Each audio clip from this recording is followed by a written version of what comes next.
তো প্রতিদিনের মতো করে ওই দিনে এশার নামাজ শেষ করে আমার বাড়িতে আসি ঘুমাইছি।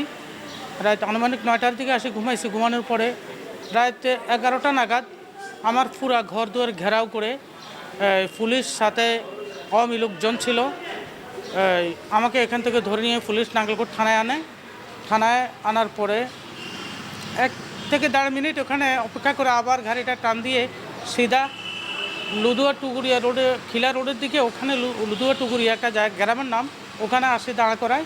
হাইওয়ে রোডের পাশে দাঁড় করায়, কোনো কথা নাই। ওসি নজরুল আমাকে 2টা গামছা ফেঁকি দিয়ে একজন কনস্টেবলকে বলে সালারকে চোখ বাঁধলো। চোখ বাঁধার পরেই একজন হাবিলদারকে বলল যে গুলি কর। হাবিলদার বললো যে আমার পক্ষে তারা গুলি করা সম্ভব না, তাকে ঘর থেকে ধরে এনে, একটা ঘুমের মানুষকে ধরে এনে গুলি করবো, এটা সম্ভব না।